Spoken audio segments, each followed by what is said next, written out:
Hello, my dears. Today's our topic is singular or plural nouns. Salom qadrli bilimga chanqoq o'rganuvchilar.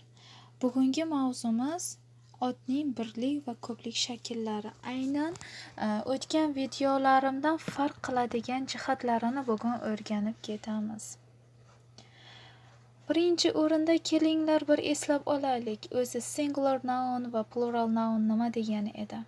Singular noun when a noun means one only, and plural noun when a noun means more than one.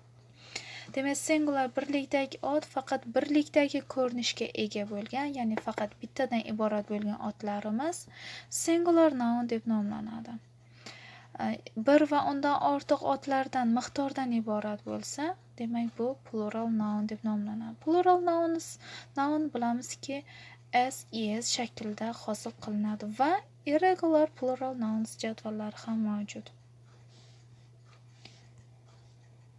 Xo'sh, kelinglar.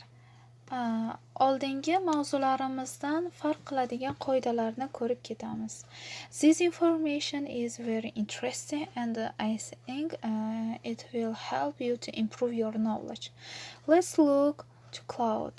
We use some nouns only in the plural form and the end of s. The meaning of these nouns is in the singular but equals to plural pronouns and after them comes plural verbs. Bu qoidada nima deyapti? Shunday otlar mavjudki, bu otlarimiz s ko'plik qo'shimchasi bilan yakunlanadi, tugaydi va ma'no jihatdan birlikdagi ma'noga egadir. Ya'ni aynan shu so'zlarimizning mazmuni birlikka teng. Lekin ko'plikdagi olmoshga teng yuradi. Ya'ni plural pronoun they olmoshga teng bo'ladi. Shuning uchun ham bu so'zlarimizdan keyin ko'plikdagi fe'l ishlatamiz. Ya'ni they olmoshi bilan yuruvchi fe'llardan foydalanamiz.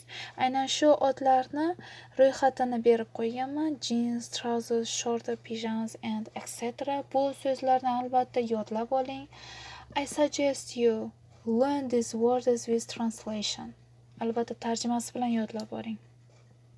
Nega aynan bu otlarimiz ko'plikdagi otlar hisoblanadi? Sababi bu otlarimiz ko'rinish ko'plik, lekin mazmunan birlik deb aytib o'tdim. Sababi bu otlarimiz ikkita qismdan iborat bo'lgani uchun ham ko'plikdagi ko'rinishga egadir, lekin mazmunan birga teng. Glasses so'ziga qaraydigan bo'lsak, ko'zoynak. Ko'zoynakning ikkita ochkisi, ya'ni shishasi mavjud. Aynan shuning uchun ham bular ikki qismdan iborat va ko'plikdagi ot deyiladi. Lekin bularni miqdorini bera olamiz. Har doim ham bitta ochki deb, ya'ni ko'zoynak deb aytmaymiz. Balkim ikkita, uchta deb miqdor beramiz. Bu miqdorni biz albatta bu so'zlarning oldidan a pair degan so'zdan foydalanib hosil qilamiz. Agar a pair of glasses desak, bir juft ko'zoynak nazarda tutiladi. Agar a artiklini o'rniga son qo'ysak, ya'ni 2, 3 pairs of glasses desak, bunda miqdor ketadi. Ya'ni 3 dona, 3 juft degan ma'nolarni bildiradi.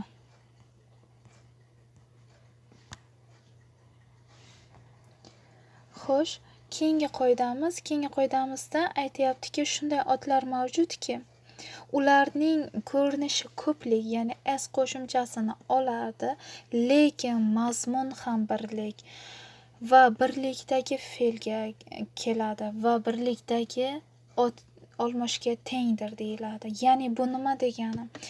Ya'ni physics, mathematics, gymnastics otlarimiz mavjud. Bu otlarimiz ko'rinish, faqatgina ko'rinish ko'plik. Mazmun birlikdagi olmoshga teng va birlikdagi fe'l ketadi. Physics bu fizika fani. Fizikalar deb bo'lmaydi. Shuning uchun ham bu so'zlarimiz itga teng. Navbatdagi qoidamiz bo'yicha qaraydigan bo'lsak, shunday otlar mavjuddiki, ularning ko'rinishi birlik, lekin mazmuni ko'plikdagi mazmunni bildiradi va they olmoshiga teng hisoblanadi va albatta bulardan keyin ko'plikdagi fe'l keladi. Bu so'zlarimizga team, family, government, self va hokazolar kiradi. Bu so'zlarimiz nega aynan ko'rinish birligi mazmunan ko'plik deyiladi? Sababi Bu otlarimiz jamoani bildiradi. Family so'ziga qaraydigan bo'lsak, oila. Oilada kamida ikkita inson bo'ladi va undan ortiq yuradi.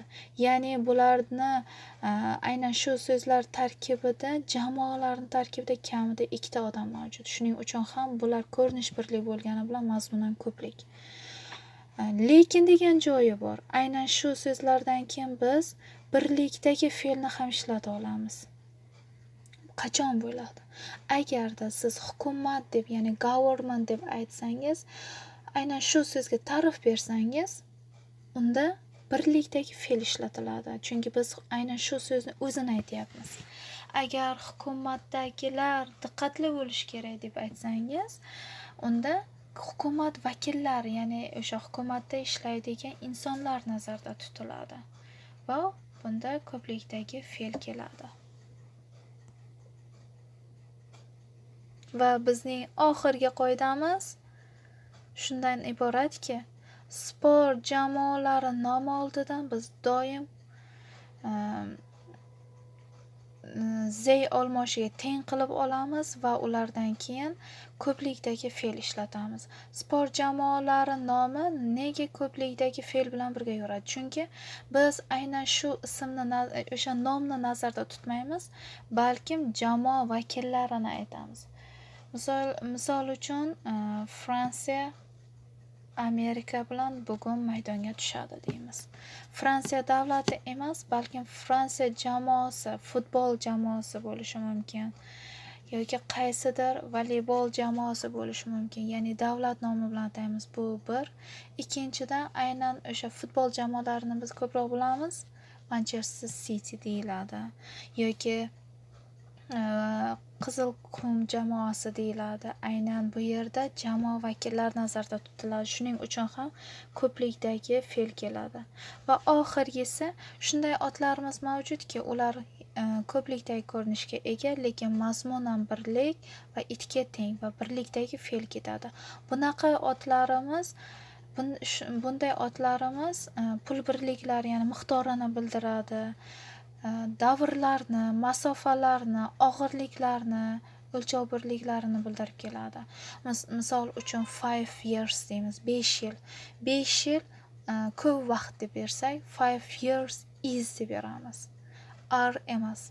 Sababi bu 5 yil itga teng, ya'ni it so'ziga teng hisoblangani uchun ham birlikdagi fe'l va birlikdagi olmoshga teng deyiladi.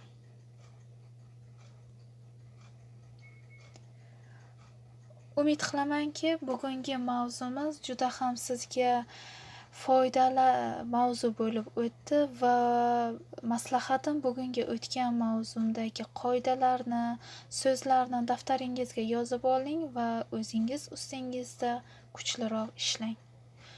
So, I wish you best of luck. Thank you for your attention. See you our next lesson.